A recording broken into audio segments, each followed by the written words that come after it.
പ്രശംസിപ്പാൻ വക ഉണ്ടെങ്കിലോ അത് യേശുവിൻ സന്നിധിയിൽ. പ്രശംസിപ്പാൻ വക ഉണ്ടെങ്കിലോ അത് യേശുവിൻ സന്നിധിയിൽ.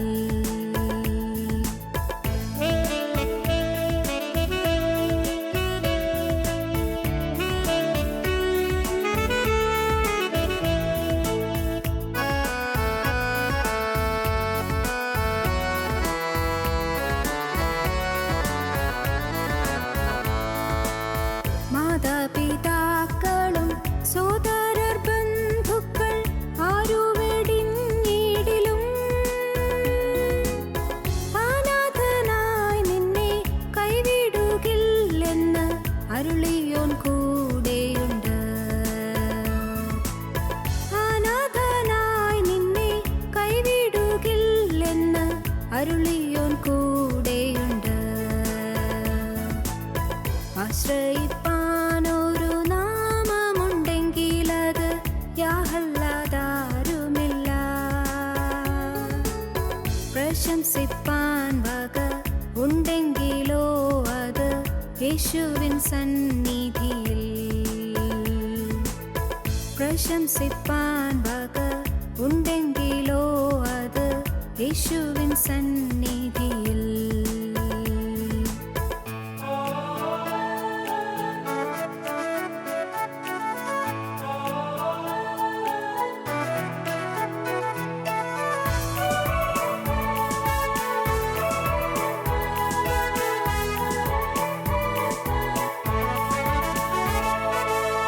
ഭാരങ്ങളേറുമ്പോൾ കഷ്ടങ്ങളേറുമ്പോൾ ആവശ്യങ്ങൾ ഏറിലും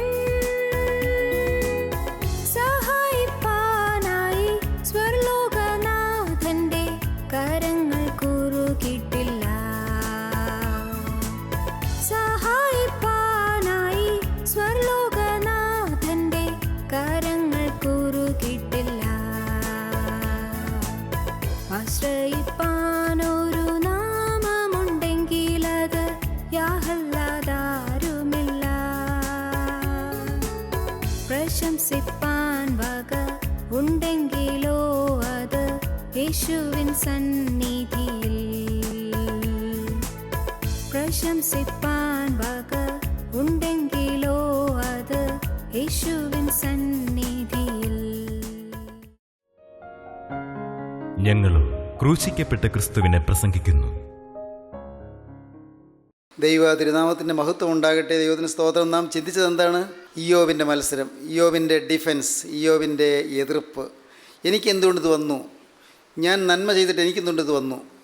ഇയ്യോബ് ദൈവത്തോട് തന്നെ ചോദ്യം ചെയ്യും പോലെയാണ് സംസാരിച്ചതല്ല. അപ്പോൾ ഒരു സംഭവം ഉണ്ടായി. അതാണ് 38 അധ്യായം തുടങ്ങുമ്പോൾ നാം കാണുന്നത്. ഒരു സംഭവം ഉണ്ടായി. എന്താണത്? വായിക്കാം. 38 അധ്യായം 1 വാക്യം. അനന്തരം യഹോവ ചുഴലിക്കാറ്റിൽ നിന്ന് ഇയ്യോബിനോട് ഉത്തരമരുളിച്ചത് എന്തെന്നാൽ, അറിവില്ലാത്ത വാക്കുകളാൽ ആലോചനയെ ഇരുളാക്കുന്ന ഒരുവൻ ആര്?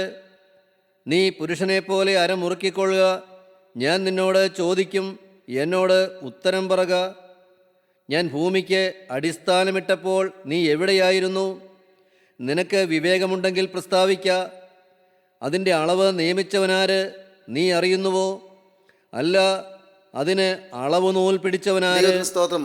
ദൈവം ഇയ്യോബിന് പ്രത്യക്ഷനായി. എങ്ങനെ? ചുഴലിക്കാറ്റിൽ. വലിയൊരു ചുഴലിക്കാറ്റിൻ്റെ ഒരു സീൽക്കാര ശബ്ദം. ചുഴലിക്കാറ്റിങ്ങനെ ആഞ്ഞു വീശുന്നു. ഇയ്യോബ് ദൈവത്തോട് സംസാരിച്ചു കൊണ്ടിരിക്കുകയാണ്. സ്നേഹിതന്മാർ കൂടെ ഇരിക്കുന്നുണ്ട്. തേമാനായ എലിഫസും ശൂഹിനായ ബിൽദാദും നയമാനായ സോഫറും അടുക്കൽ ഇരിക്കുന്നുണ്ട്. പിന്നീട് എലിഹു എന്ന് പറയുന്ന ഒരാൾ വന്നു. ഇവർ 4 പേരടുക്കൽ ഇരിക്കുമ്പോൾ ഇവരോട് സംസാരിച്ചുകൊണ്ട് ഇയ്യോബ് സ്വയം ന്യായീകരിക്കുകയാണ്. ന്യായീകരണങ്ങൾ പറയുകയാണ്. നിരാശയിൽ നിന്നാണ് പറയുന്നതെല്ലാം. ഇത്രയും വലിയ കഷ്ടതയല്ലേ വന്നത്? മക്കൾ 10 പേരും ഒരുമിച്ച് മരിക്കുന്നു. സ്വത്തെല്ലാം നഷ്ടപ്പെടുന്നു. ഇപ്പോൾ ശരീരത്തിൽ രോഗം വന്നിരിക്കുന്നു. ഭാര്യ ഇയ്യോബിനോട് നീ ആത്മഹത്യ ചെയ്യൂ എന്ന് പറയുന്നു. ഇങ്ങനെ എല്ലാ വിധത്തിലും ദുരിതങ്ങളുടെ മധ്യത്തിൽ വന്ന് വലയം ചെയ്ത് കഷ്ടപ്പെട്ട് വിഷമിച്ച് ഇയ്യോബ് യാതന അനുഭവിക്കുമ്പോൾ ഇയ്യോബ് പറയുകയാണ്, എനിക്കെന്താണ് ഇങ്ങനെ വന്നത്? എന്തുകൊണ്ട് ഈ കഷ്ടതകൾ? എന്തുകൊണ്ട് ഈ യാതനകൾ? ദൈവം എന്തുകൊണ്ട് എന്നോട് ഇങ്ങനെ ചെയ്തു? യോ ഭക്തനാണല്ലോ, ദൈവത്തോട് ചോദിക്കുകയാണ് എന്തുകൊണ്ട് ഇത് വന്നു? അപ്പോഴാണ് ചുഴലിക്കാറ്റ്, ശക്തമായ ചുഴലിക്കാറ്റ്. ഇയ്യോബ് ശ്രദ്ധിച്ചു. ഭാവനയിൽ ഞാൻ കാണട്ടെ, ഇയ്യോബ് ശ്രദ്ധിച്ചു. ചുഴലിക്കാറ്റ് വീശിയപ്പോൾ ഇയ്യോബ് ഒരു കാര്യം സൂക്ഷിച്ചു. എന്താണെന്നറിയാമോ? ഭാവനയിലാണ്. ഇയ്യോബിൻ്റെ കയ്യിലൊരു ഓട്ട് കഷ്ണം ഉണ്ടല്ലോ, ഓട്ടിൻ കഷ്ണം. ആ ഓട്ടിൻ കഷ്ണം മുറുകെ പിടിച്ചു. അത് ഈ കാറ്റത്ത് പോകരുത്. ഈ ശരീരത്തിലുള്ള വ്രണങ്ങളുടെ ചുറ്റുമുള്ള ഭാഗത്ത് ചൊറിയുമ്പോൾ അതെല്ലാം ചൊറിയുവാനായിട്ടുള്ള ഒരു ഓട്ടിൻ കഷ്ണം എടുത്തുകൊണ്ട് അയ്യോബ് അവിടെ ഇരിക്കുന്നത്, ചാരത്തിലിരിക്കുന്നത്. ആ ഓട്ടിൻ കഷ്ണം കാറ്റ് പറപ്പിച്ചുകൊണ്ട് പോകരുത്. വേറെ സ്വത്തൊന്നുമില്ല കയ്യിൽ, ഇനി പോകാനൊന്നുമില്ല. ആകെ കൈവശമുള്ളത് ഈ ഒരു ഓട്ടിൻ കഷ്ണമാണ്. അത് മുറുകെ പിടിച്ചു. ഇത് പോകരുത്, ഈ കാറ്റത്ത് പറന്നു പോകരുത്. ചുഴലിക്കാറ്റ് വീശി വീട് ആകെ മറിഞ്ഞു വീണു, മക്കളെല്ലാം മരിച്ചു, ദുരിതങ്ങൾ വന്നു, ആപത്തൊന്നും എല്ലാം വന്നല്ലോ. ഇനി ഈ ചുഴലിക്കാറ്റിൽ അടുത്ത ചുഴലിക്കാറ്റ് വരുന്നു. ഇയ്യോബ് മുറുകെ പിടിച്ചു. പക്ഷേ ഈ പ്രാവശ്യം ചുഴലിക്കാറ്റിൽ ദുരിതങ്ങളല്ല വന്നത്. പ്രിയപ്പെട്ടവരെ, ചില ചുഴലിക്കാറ്റുകൾ നമുക്ക് ജീവനുള്ള ദൈവത്തെ കൊണ്ടുവന്ന് തരും, ദൈവത്തിൻ്റെ വചനം കൊണ്ടുവന്ന് തരും. ചുഴലിക്കാറ്റ് വചനം കൊണ്ടുവന്ന് തരും. ചുഴലിക്കാറ്റ് വീശുമ്പോൾ നാം അധൈര്യപ്പെടരുത്. ചുഴലിക്കാറ്റുകൾ, ദുരിതങ്ങൾ, കൊടുങ്കാറ്റുകൾ വരുമ്പോൾ നാം അധൈര്യപ്പെട്ടു പോകരുത്. ഇയ്യോബ് ആ ചുഴലിക്കാറ്റിലേക്ക് നോക്കി. അപ്പോഴാണ് മനസ്സിലായത്, ഒരു ശബ്ദം കേൾക്കാം, ചുഴലിക്കാറ്റിൻ്റെ ശബ്ദം. വൈകി 1-ാം വാക്യം. അനന്തരം യഹോവ ചുഴലിക്കാറ്റിൽ നിന്ന് ഇയ്യോബിനോട് ഉത്തരമരുളിച്ചത് എന്തെന്നാൽ, അറിവില്ലാത്ത വാക്കുകളാൽ ആലോചനയെ ഇരുളാക്കുന്ന ഒരുവൻ ആര്? എന്ത് അജ്ഞതയിൽ ഈ വാക്കുകളൊക്കെ പറയുന്നത്? മോനെ, നീ എന്താണ് ഇങ്ങനെയൊക്കെ സംസാരിക്കുന്നത്? ഒരു പരിചയമില്ലാത്തതിനെ പോലെ നീ എന്താ എന്നോട് ഇങ്ങനെ സംസാരിക്കുന്നത്? നമുക്ക് പരിചയമുണ്ടല്ലോ, നിനക്ക് എൻ്റെ പരിചയമുണ്ടല്ലോ. ഞാൻ ആരാണെന്ന് നീ അറിഞ്ഞതല്ലേ? നീ എൻ്റെ ഭക്തനല്ലേ? നീ ദൈവഭക്തനല്ലേ? ദൈവത്തിൻ്റെ ഭക്തി മുറുകെ പിടിച്ചുകൊണ്ടിരുന്നതല്ലേ? പിശാചിന് പോലും പിടികൂടാൻ വകയില്ലാത്ത വിധത്തിൽ നീ കരുതലോടെ നിന്നവനല്ലേ? നീ എന്താണ് പെട്ടെന്ന് ഇങ്ങനെ മാറിപ്പോയത്? ദുരിതം വന്നപ്പോൾ നീ എന്നെ മറന്നുപോയത് എന്താണ്? അറിവില്ലാത്ത വാക്കുകളാൽ ആലോചനയെ ഇരുളാക്കുന്ന ഒരുവൻ ആര്? നീ പുരുഷനെ പോലെ അരമുറുക്കിക്കൊള്ളുക. ഞാൻ നിന്നോട് ചില കാര്യങ്ങൾ പറയാൻ പോവുകയാണ്. നീ വേണമെങ്കിൽ അരമുറുക്കി ഇരുന്നുള്ളൂ, കേൾക്കാൻ തയ്യാറായി ഇരുന്നുള്ളൂ. നീ പുരുഷനെ പോലെ അരമുറുക്കി ഇരുന്നു കൊള്ളുക. ഞാൻ നിന്നോട് ചോദിക്കും, എന്നോട് ഉത്തരം പറയുക. കാര്യങ്ങൾ ചോദിക്കാൻ പോവുകയാണ്, നീ എന്നോട് ഉത്തരം പറയുക. ഞാൻ ഭൂമിക്ക് അടിസ്ഥാനമിട്ടപ്പോൾ നീ എവിടെയായിരുന്നു? ഏതാണ്ടെല്ലാം അറിയാവുന്നതിനെ പോലെ നീ സംസാരിക്കുന്നല്ലോ. നീ എവിടെയായിരുന്നു അന്ന്? ഞാൻ ഭൂമിക്ക് അടിസ്ഥാനമിട്ടപ്പോൾ നീ എവിടെയായിരുന്നു? നിനക്ക് വിവേകമുണ്ടെങ്കിൽ പ്രസ്താവിക്ക. നിനക്ക് അറിവുണ്ടെങ്കിൽ പ്രസ്താവിക്കൂ. അതിൻ്റെ അളവ് നിയമിച്ചവനാര്? ഈ ഭൂമിയുടെ അളവ് നിയമിച്ചവൻ ആരാണ്? നീ അറിയുന്നുവോ? നീ അറിയുന്നുവോ? അല്ല, അതിന് അളവ് നൂൽ പിടിച്ചവനാര്? ഭൂമിക്ക് അളവ് നൂൽ പിടിച്ചവനാര്? പ്രഭാത നക്ഷത്രങ്ങൾ ഒന്നിച്ച് ഘോഷിച്ചുല്ലസിക്കുകയും ദൈവപുത്രന്മാരെല്ലാം സന്തോഷിച്ചാർക്കുകയും ചെയ്തപ്പോൾ അതിൻ്റെ അടിസ്ഥാനം ഏതിന്മേൽ ഉറപ്പിച്ചു? ദൈവത്തിന് സ്തോത്രം. ദൈവം ചോദിക്കുകയാണ്, ഈ ഭൂമിയെക്കുറിച്ച് നിനക്ക് എന്തറിയാം? ഈ ഭൂമി എവിടെയാണ് അടിസ്ഥാനമിട്ടിരിക്കുന്നത്? ഇതിൻ്റെ അടിസ്ഥാനം ഉറപ്പിച്ചത് എവിടെയാണ്? പ്രഭാത നക്ഷത്രങ്ങൾ ഒന്നിച്ച് ഉല്ലസിക്കുന്ന സമയത്ത് നീ എവിടെയായിരുന്നു? ഈ ആകാശഗോളങ്ങൾ ഇതെല്ലാം ചലിക്കുന്നു, ചിലത് ചലിക്കാതിരിക്കുന്നു. അപ്പോൾ നീ എവിടെയാണ്? നീ എന്തറിയുന്നു? എന്തറിഞ്ഞിട്ടാണ് നീ സംസാരിക്കുന്നത്? ഈ പ്രകൃതിയെക്കുറിച്ച് നിനക്ക് എന്തറിയാം? ഈ പ്രപഞ്ചത്തെക്കുറിച്ച് നിനക്ക് എന്തറിയാം? ഈ വാനത്തിലുള്ളതായ ഗോളങ്ങളെക്കുറിച്ചും ഉപഗ്രഹങ്ങളെക്കുറിച്ചും ഗ്രഹങ്ങളെക്കുറിച്ച് നിനക്ക് എന്തറിയാം? മകയിരത്തെയും കാർത്തികയെയും കുറിച്ച് നിനക്ക് എന്തറിയാം? മകയിര നക്ഷത്രം, കാർത്തിക നക്ഷത്രം, മകയിരത്തെയും കാർത്തികയെയും കുറിച്ച് നിനക്ക് എന്തറിയാം? നിനക്ക് എന്തറിഞ്ഞിട്ടാണ് നീ സംസാരിക്കുന്നത്? സ്തോത്രം. ബുദ്ധിയില്ലാത്ത മനുഷ്യൻ എന്തെല്ലാമോ ചിന്തിച്ചു പോവുകയാണ്. അവനവൻ്റെ ആ ചുറ്റുവട്ടത്തിലുള്ളത് മാത്രമേ അവൻ കാണുന്നുള്ളൂ, സ്വന്തം ജീവിതത്തിലെ കാര്യങ്ങളെ കാണുന്നുള്ളൂ. എന്തെല്ലാം കാര്യങ്ങളാണ് ഈ പ്രകൃതിയിലുള്ളത്, എന്തെല്ലാമാണ് ഈ അണ്ടകടാഹത്തിലുള്ളത്, ഈ സർവ്വപ്രപഞ്ചത്തിൽ എന്തെല്ലാം ഉള്ളത്? നീ എന്തറിഞ്ഞിട്ടാണ് നീ സംസാരിക്കുന്നത്? നീ എന്നോട് ചോദ്യം ചെയ്യുന്നത് എന്തുകൊണ്ടാണ്? നീ നിന്നെ ഉപദ്രവിച്ചെന്നെല്ലാം നീ എന്നോട് പറയുന്നത് എന്തുകൊണ്ടാണ്? എന്താണ് നിനക്ക് പ്രകൃതിയെക്കുറിച്ച് എന്തെങ്കിലും അറിയാമോ? ദൈവത്തിന് സ്തോത്രം. ഓരോന്നോരോന്ന് ദൈവം ഇങ്ങനെ ചോദിക്കുകയാണ്. മഹാനഗരത്തെ ചൂണ്ടിലിട്ട് പിടിക്കാമോ? ദൈവം ചോദിക്കുകയാണ്. വലിയ മുതലയെ ചൂണ്ടിലിട്ട് പിടിക്കാമോ? പറ്റുമോ? അതും എൻ്റെ സൃഷ്ടിയല്ലയോ? ഈ നദീഹയം, വെള്ളത്തിലെ കുതിര, നീർക്കുതിര ഗതി നിനക്ക് നിയന്ത്രിക്കാൻ പറ്റുമോ? അറിയാമോ നിനക്ക്? വനഗർദ്ധവത്തെ കെട്ടഴിച്ചു വിട്ടത് ആരാണ്? വനത്തിലെ കഴുതയെ കെട്ടഴിച്ചു വിട്ടത് ആരാണ്? ഗർദ്ധവം കഴുത. വനഗർദ്ധവത്തെ കെട്ടഴിച്ചു വിട്ടത് ആരാണ്? ദൈവം ഓരോന്നോരോന്നിങ്ങനെ ചോദിക്കുകയാണ്. ഇയ്യോബ് അമ്പരപ്പോടെ ഇങ്ങനെ കേട്ടിരുന്നു. ഇതുവരെയും ദൈവത്തോട് വാദിച്ചുകൊണ്ടിരുന്ന ഇയ്യോബ് ഇപ്പോൾ സ്നേഹിതന്മാരോടും ദൈവത്തോട് ഒരുപോലെ വാദിച്ചുകൊണ്ടിരുന്ന ഇയ്യോബ് ഇപ്പോൾ മിണ്ടാട്ടമില്ലാതെ കേൾക്കുകയാണ്. ഇയ്യോബ് സംസാരിക്കാതെ കേൾക്കുകയാണ്. ദൈവത്തിന് സ്തോത്രം. ഓരോന്നോരോന്നിങ്ങനെ ചോദിക്കുകയാണ്. എല്ലാം ഇപ്പോൾ ഇരിക്കാൻ സമയമില്ലല്ലോ. എന്നാൽ ദൈവത്തിന് സ്തോത്രം. ഇയ്യോബിനോട് ദൈവം ചോദിക്കുന്ന ചോദ്യങ്ങൾ കുറച്ചെല്ലാം കേട്ട് കഴിഞ്ഞപ്പോൾ ഇയ്യോബ് ഇപ്രകാരം പറയുകയാണ്. 40-ാം അധ്യായത്തിൻ്റെ 3-ാം വാക്യം. അതിനെ ഇയ്യോബ് യഹോവയോട് ഉത്തരം പറഞ്ഞത്, ഞാൻ നിസ്സാരനല്ലോ, ഞാൻ നിന്നോട് എന്തുത്തരം പറയേണ്ടു? കർത്താവേ, ഞാൻ നിസ്സാരനാണ്, ഞാൻ നിന്നോട് എന്ത് പറയാനാണ്? കാരണം ഇയ്യോബിനോട് ദൈവം അരുളി ചെയ്തത് 40-ാം അധ്യായം 1-ാം വാക്യത്തിൽ കാണാം, 1-ന്റെ വാക്യത്തിൽ കാണാം. യഹോവ പിന്നെയും ഇയ്യോബിനോട് അരുളിച്ചത് എന്തെന്നാൽ, ആക്ഷേപകൻ സർവശക്തനോട് വാദിക്കുമോ? നീ ആക്ഷേപിച്ച് സംസാരിക്കുന്നുവോ? നീ ആക്ഷേപകനല്ലേ? നീ ആക്ഷേപിച്ച് സംസാരിക്കത്തക്കവണ്ണം നീ ആര്, ഞാൻ ആര്? ആക്ഷേപകൻ സർവശക്തനോട് വാദിക്കുമോ? ദൈവത്തോട് തർക്കിക്കുന്നവൻ ഇതിന് ഉത്തരം പറയട്ടെ. ദൈവത്തോട് തർക്കിച്ചുകൊണ്ട് നീ നിന്നില്ലേ? നീ ഉത്തരം പറയൂ. ദൈവത്തോടല്ലേ നീ തർക്കിച്ചത്? നീ ഉത്തരം പറയൂ. ദൈവത്തിന് സ്തോത്രം. ഇത്രയായപ്പോഴേക്ക് ഇയ്യോബ് തളർന്നു. ഇയ്യോബിൻ്റെ വാദഗതികളൊക്കെ താണു. ഇയ്യോബ് വിനയപ്പെട്ടു. ദൈവത്തിന് സ്തോത്രം. ഇയ്യോബ് പറയുകയാണ്, ഞാൻ നിസ്സാരനല്ലോ, ഞാൻ നിന്നോട് എന്ത് ഉത്തരം പറയേണ്ടു? ഞാൻ നിസ്സാരനല്ലേ, എനിക്കൊന്നും അറിയാൻ പാടില്ല, ഞാൻ നിസ്സാരനല്ലേ. അടുത്ത വാക്യം. ഞാൻ കൈകൊണ്ട് വായി പൊത്തിക്കൊള്ളുന്നു. ഞാൻ മിണ്ടുന്നില്ല, ഞാൻ കൈകൊണ്ട് വായി പൊത്തിക്കൊള്ളുന്നു. കൈകൊണ്ട് വായി പൊത്തിക്കൊള്ളുന്നു. പിന്നെ ഒരു വട്ടം ഞാൻ സംസാരിച്ചു. ഞാൻ കുറേയെല്ലാം സംസാരിച്ചു പോയി. ഒരു പ്രാവശ്യം ഞാൻ സംസാരിച്ചു, ഇനി ഉത്തരം പറകയില്ല. ഇനി ഞാൻ മിണ്ടുകയില്ല. 2 വട്ടം ഞാൻ ഉര ചെയ്തു, ഇനി മിണ്ടുകയില്ല. 2 പ്രാവശ്യം പറഞ്ഞു പോയി, ഇനി മിണ്ടുകയില്ല. ഇല്ല, എനിക്ക് പണ്ടാനൊന്നുമില്ല, എനിക്ക് ന്യായവാദം ചെയ്യാനൊന്നുമില്ല, ന്യായം പറയാൻ എനിക്കൊന്നുമില്ല. ദൈവത്തിന് സ്തോത്രം. ഇയ്യോബിൻ്റെ പുസ്തകത്തിൻ്റെ കേന്ദ്ര ആശയം, വൈ ദീസ് ഡിസാസ്റ്റേഴ്സ്, എന്തുകൊണ്ട് ഈ ദുരിതങ്ങൾ, എന്തുകൊണ്ട് ഈ കഷ്ടതകൾ, ഈ കഷ്ടതകൾ എന്തുകൊണ്ട്? അതാണ് ഇയ്യോബിൻ്റെ പുസ്തകത്തിൻ്റെ വിഷയം തന്നെ. മനുഷ്യൻ്റെ എക്കാലത്തെയും ഉള്ളൊരു ചോദ്യം ഇതാണ്, എന്തുകൊണ്ട് കഷ്ടതകൾ, ഈ യാതനകൾ എന്തുകൊണ്ട് വരുന്നു? മനുഷ്യന് പലതും വാദിക്കാം, അവൻ്റെ പരിമിതമായ അറിവ് വെച്ചുകൊണ്ട് മനുഷ്യന് ദൈവത്തോട് വാദിക്കാം. വളരെ പരിമിതമായ അറിവല്ലേ നമുക്കുള്ളൂ. എന്തുണ്ട്? ദൈവത്തിന് സ്തോത്രം. പ്രിയപ്പെട്ടവരെ, ഞാൻ ചിലപ്പോഴെല്ലാം തന്നെത്താനെന്ന് പറയും, കർത്താവേ, എനിക്കൊന്നും അറിഞ്ഞുകൂടാ എന്ന്. എന്താണെന്നറിയാമോ? ഓരോന്നോരോന്ന് ചിന്തിക്കുമ്പോൾ ഒന്നിടത്ത് എത്തുന്നില്ല, ഒരിടത്തും അന്തം കാണുന്നില്ല. എനിക്കൊന്നും അറിഞ്ഞുകൂടാ. ഒരു സെക്കൻഡിൽ 1,86,000 മൈൽ വെളിച്ചം സഞ്ചരിക്കുന്നു. അങ്ങനെ വെളിച്ചം സഞ്ചരിച്ചിട്ട് ഒരു സെക്കൻഡിൽ ഒന്ന് ഞൊടിക്കുമ്പോൾ 1,86,000 മൈൽ വെളിച്ചം സഞ്ചരിക്കുന്നു. അങ്ങനെ വെളിച്ചം സഞ്ചരിച്ചിട്ട് ഇപ്പോഴും ഭൂമിയിൽ വെളിച്ചം എത്തിയിട്ടില്ലാത്ത അത്ര ദൂരെ നക്ഷത്രങ്ങൾ സ്ഥിതി ചെയ്യുന്നു. അപ്പോൾ എവിടെയാണ് നിൽക്കുന്നത്? ഈ പ്രപഞ്ചം എന്ന് പറഞ്ഞാൽ എന്താണ്? ഈ പ്രപഞ്ചം എന്താണ്? നോക്കൂ, ഇങ്ങനെ നാം ഈ ഭൂമിയിൽ നിന്നുകൊണ്ട് ഈ സൗരയൂഥത്തിൽ ഒരു സൂര്യനെ കാണുന്നു, ഒരു സൂര്യൻ. അതുപോലെ എണ്ണിയാൽ തീരാത്ത സൂര്യന്മാരുണ്ട്. ഓരോ നക്ഷത്രവും ഓരോ സൂര്യനാണ്. എണ്ണിയാൽ തീരാത്ത സൂര്യന്മാർ. ചിലതിൻ്റെ എല്ലാം വെളിച്ചം ഭൂമിയിൽ എത്തിയിട്ടുണ്ട്, നക്ഷത്രങ്ങൾ കാണാം, ചിലത് കാണാൻ വയ്യ. എണ്ണിയാൽ തീരാത്ത നക്ഷത്രങ്ങൾ. ഈ എണ്ണിയാൽ തീരാത്ത നക്ഷത്രങ്ങൾ ചേർന്ന് ഒരു സൗരയൂഥം, അത് നമ്മുടെ സൂര്യൻ്റെ ചുറ്റുമുള്ള ഒരു സൗരയൂഥം. എന്നാൽ ഈ ഭൂമിയിൽ നിന്ന് സൂര്യനിലേക്ക് 9.3 crores മൈൽസ്, 9.3 കോടി മൈൽ ദൂരമുണ്ട്. ഇവിടെ നിന്ന് സൂര്യനിലേക്ക് 9.3 കോടി.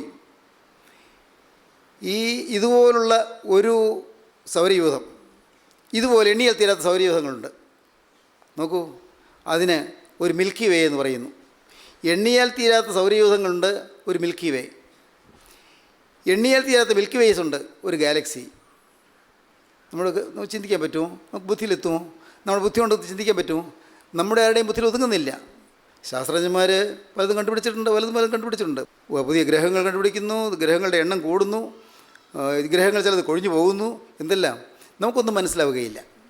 എന്നാൽ ഒന്നുണ്ട്, എല്ലാം സൃഷ്ടിച്ച ജീവനുള്ള ക്രിസ്തു, എല്ലാം സൃഷ്ടിച്ചു, എല്ലാം സൃഷ്ടിച്ച ജീവനുള്ള ദൈവം, എല്ലാം സൃഷ്ടിച്ചവൻ, സൃഷ്ടാവ്.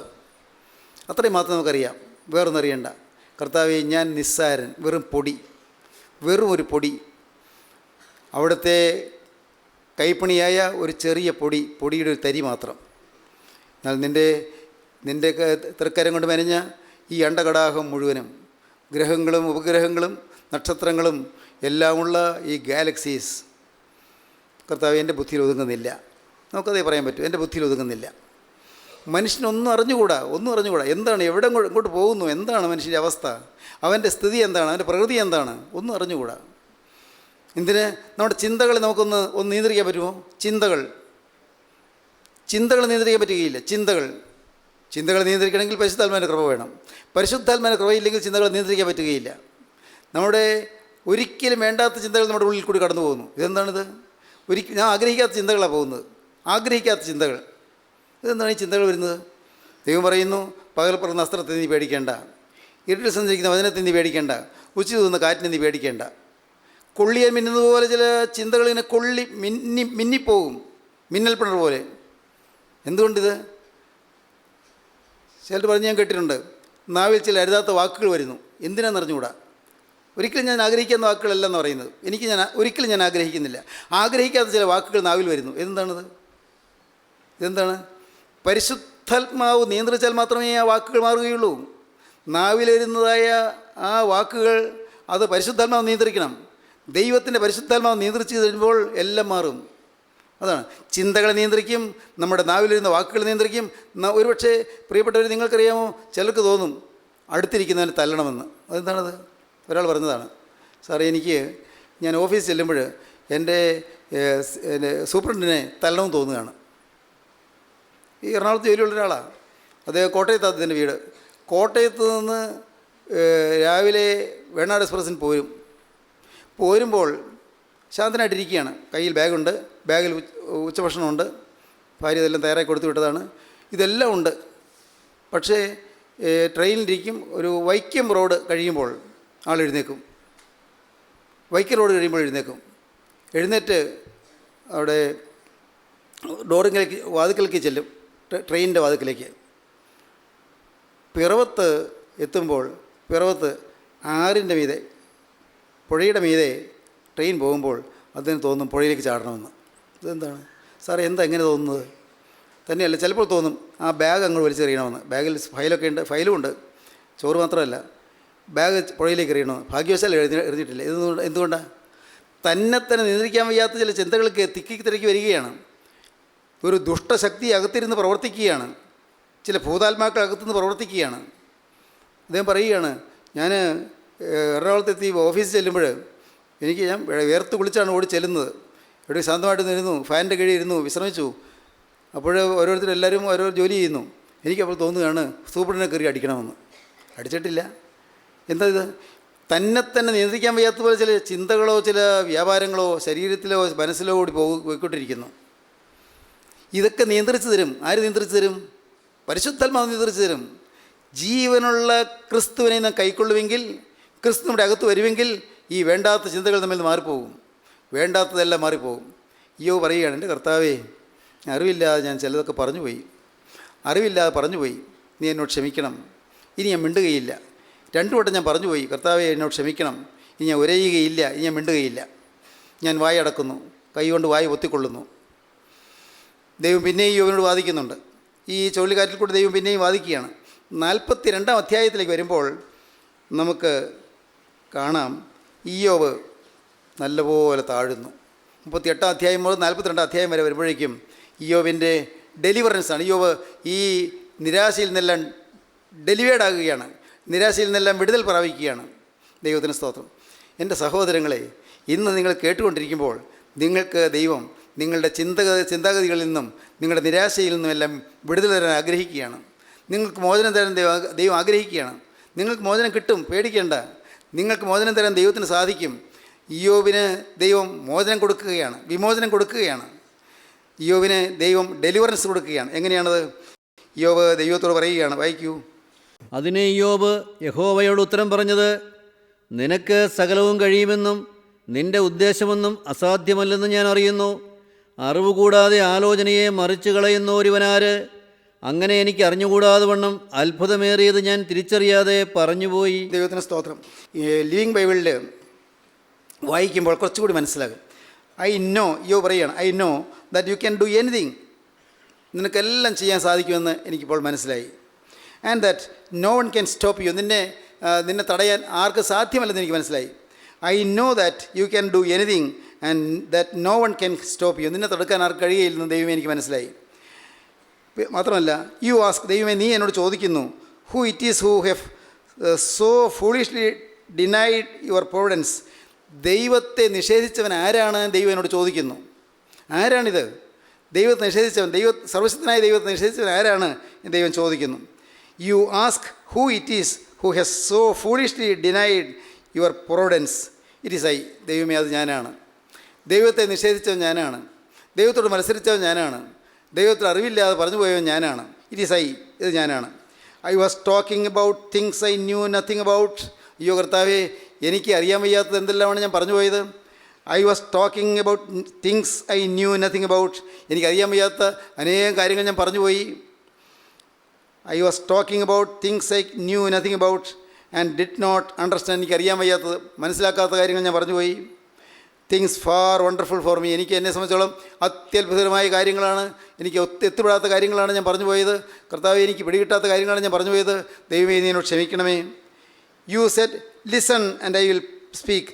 നീ എന്നോട് പറഞ്ഞല്ലോ കർത്താവേ, നീ ശ്രദ്ധിക്കൂ, ഞാൻ നിന്നോട് സംസാരിക്കുമെന്ന്. Let me put the questions to you, see if you can answer dum.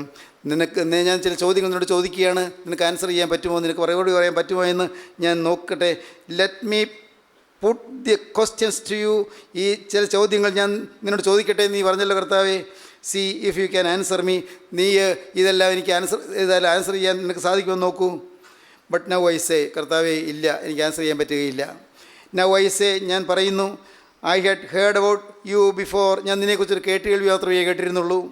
But now I have seen you. ഇപ്പോൾ ഞാൻ നിന്നെ നേരിട്ട് കാണുന്നു. And I loathe myself. എന്നെ തന്നെ ഞാൻ വെറുക്കുന്നു. And repent in dust and ashes. ഞാനിപ്പോൾ പൊടിയിലും ചാരത്തിലും കണ്ട് അനുഭവിക്കുന്നു. ദൈവത്തിന് സ്തോത്രം. ദൈവയോട് പറയുകയാണ്, നീ സംസാരിക്കൂ, നീ മറുപടി പറയൂ. ഇല്ല കർത്താവേ, എനിക്ക് മറുപടി പറയാൻ വകയില്ല. ഞാൻ ഇപ്പോൾ എന്നെ തന്നെ വെറുത്ത് ഞാൻ പൊടിയിലും ചാരത്തിലും കണ്ട് അനുഭവിക്കുന്നു. ഞാൻ നിന്നെക്കുറിച്ചൊരു കേട്ടുകേൾവി മാത്രമേ ഉണ്ടായിരുന്നുള്ളൂ. ഇപ്പോൾ ഞാൻ നിന്നെ എൻ്റെ സ്വന്തം കണ്ണാൽ കാണുന്നു. ദൈവത്തിന് സ്തോത്രം. ഇതാണ് ഡെലിവറൻസ്. സ്വന്തം കണ്ണാൽ ദൈവത്തെ കാണും, ദൈവത്തെ തിരിച്ചറിയുന്നു. ഇതുവരെയും ദൈവത്തെ തിരിച്ചറിഞ്ഞില്ല. ദൈവഭക്തനായിരുന്നു, പക്ഷേ ദൈവത്തെ തിരിച്ചറിഞ്ഞില്ല. ദൈവവിശ്വാസിയായിരുന്നു, പക്ഷേ ദൈവത്തെ തിരിച്ചറിഞ്ഞില്ല. ദൈവത്തിന് സ്തോത്രം.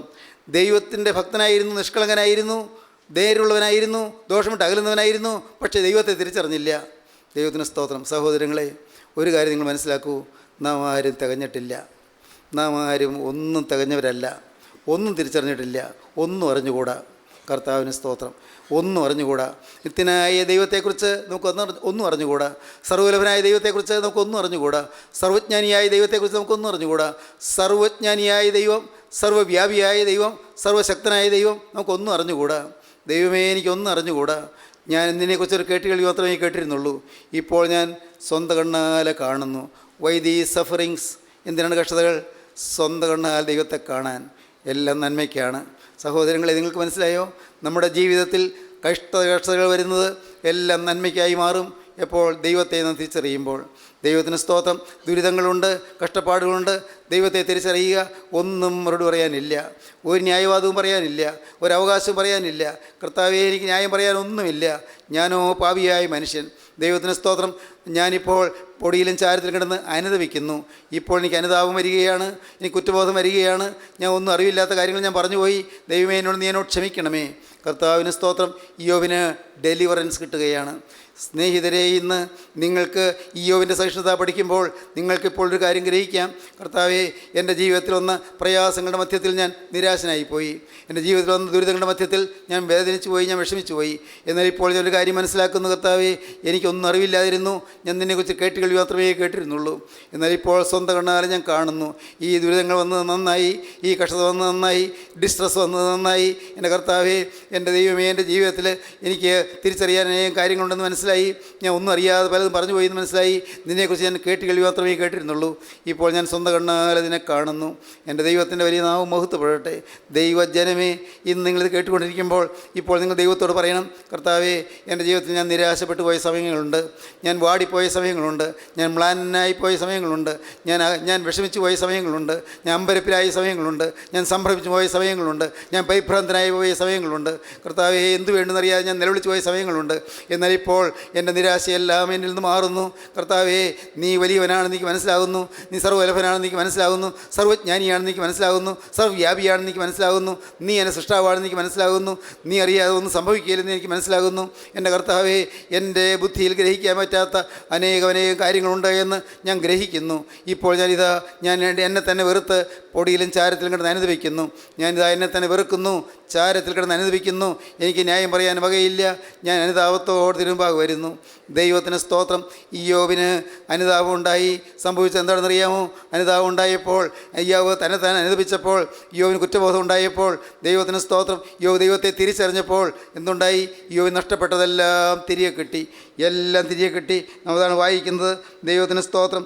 ഇയ്യോബിനെല്ലാം തിരികെ കിട്ടിയെന്ന് മാത്രമല്ല, ഇയ്യോബിന് തൻ്റെ മക്കളെ തിരികെ കിട്ടി. ദൈവത്തിന് സ്തോത്രം. ഇയ്യോബിന് 10 മക്കളുണ്ടായി. മാത്രമല്ല, ഇയ്യോബിന് സമ്പത്തെല്ലാം തിരികെ കിട്ടി.